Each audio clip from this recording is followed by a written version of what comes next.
very wide-ranging discussion. I think one of the conclusions would be loss of staff supporting communities to get together in the first place is worthy of note. I think the turnover of projects and programs means that over the past 30 years we haven't seen a great deal of change in injustice in communities because of that turnover. There's been a lack of continuity, a lack of sustainability, and that's actually what I was writing down there. And also I think there's the balance between, I think we're all concerned about social injustice and the economic circumstances, but we're also concerned to make life better in communities. Some communities are better equipped to do that than others, so what's that about? And can we do both at the same time, or is it a choice? Yeah. That's great, thank you, Stuart. So some questions in there about the availability of resources to do this kind of work, Ian, and that kind of churn, because you were talking about the churn stuff as well, weren't you? And that churn in policy. That's it.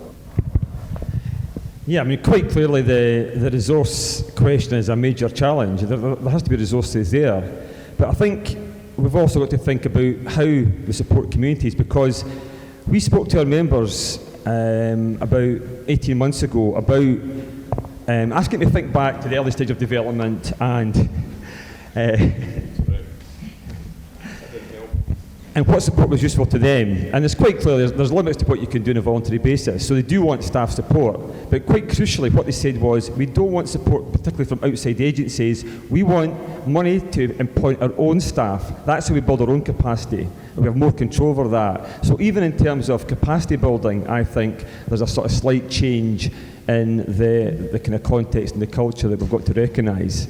So it's not just whoever it is, CSVs, local authorities, other agencies supporting, but actually people wanting to again take more control over that resource. Good. Okay. Anything from this table here at all?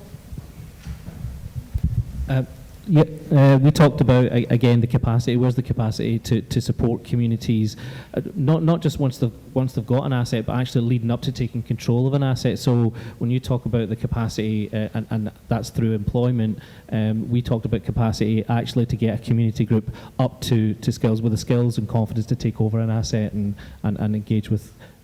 One other kind of key point was the focus on assets might actually distract communities away from the actual what is the community needs. So actually we need to be aware that this focus on assets is good. Sometimes it can be good for community to get that, but actually there's the wider needs of the community that need to be taken into account, and that we had a bit of a discussion about that.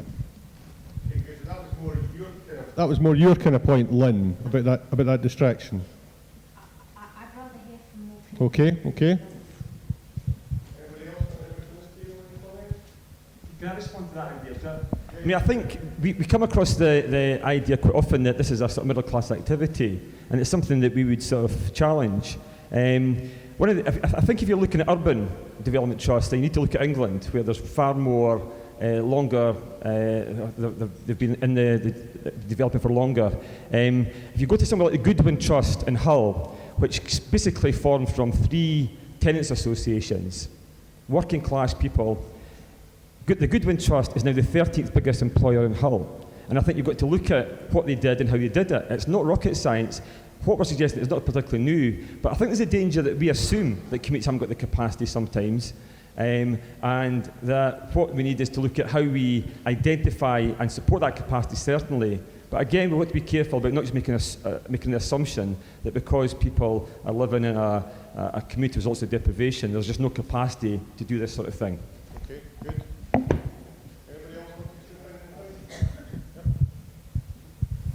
Hi, I'm David Conway from the University of Glasgow. We did sense a bit of a conflict between the two positions that were being taken, and I suppose it's just the focus on a physical asset when perhaps there's broader, even kind of wealth income assets that probably need the full consideration in terms of sharing and distribution.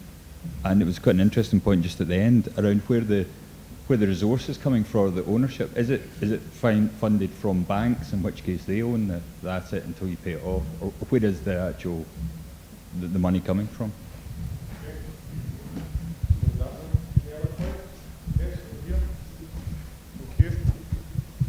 Alex Vico, Rosemount Lifelong Learning. One of the things we discussed was the gulf between the rhetoric of ownership, empowerment, development, and the reality of top-down regulation. Now, throughout the whole business in the third sector right now, every single application form is studded with that rhetoric. But the reality is of compliance, regulation, budgetary control, etc., etc. And unless we get that right, the community assets movement will just repeat that process where professionals will end up running it on behalf of local communities. And it's just about looking at what the actual practical guidelines and toolkits are for people to be genuinely in communities, to be genuinely empowered. Otherwise, to take Lynn's point, we'll just reinvent the wheel and no real empowerment will take place within communities. And that contradiction between top-down and bottom-up has to be looked at. There's no necessary contradiction between them, but at the moment, it all ends up towards being top-down all the time. Good, thank you. And we touched on culture shift in the presentations. Anybody here want to chip anything in? Nothing? No? Go on. Peter? Yeah, sure. Well, just since I'm standing here, I'd take the opportunity.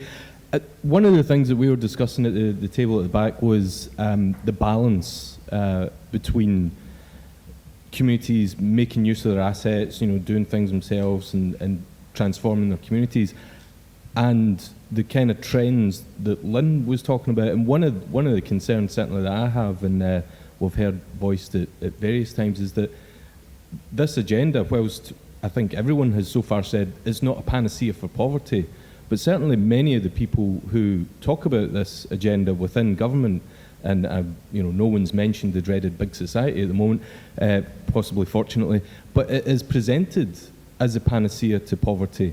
Anyone who was at our the Scottish Assembly for Tackling Poverty this year would have heard. Who did they hear? Philip Blond. Thank you. Philip Blond precisely said that the previous efforts to tackle poverty have failed, and that really it's about almost marketising our communities, to make them more entrepreneurial, to take advantage of assets and so on. What is the balance between these kinds of approaches? And I think we need to have that kind of understanding before or as we go on saying, here are some of the practical things that we need to do to support communities to take advantage of their assets. We need to understand the limits and the possibilities of this agenda. Good, thank you. A number of points now. Andrew Patterson, SCDC. But just to sum up what our table has been discussing, and it relates to the idea about the two presentations diverging. There's different views on this table, so it's hard to sum up everyone's views. But on the whole, no, I'm not going to.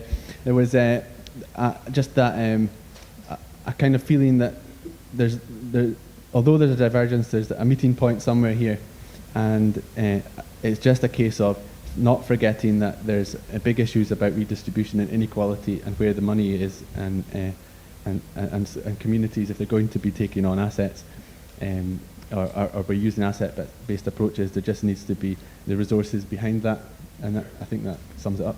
Good. Okay, thank you. Over here, yes. Okay, this last one, and then we're going to go back and hear practical examples. I think it was just that we seem to be talking about the community assets approach that Ian was presenting as, this is all there is in terms of the answer. And I think that whole context that Lynn set out was obviously we have to think about all those different things and trying to think of some ways of pushing the debate and the argument towards getting some of the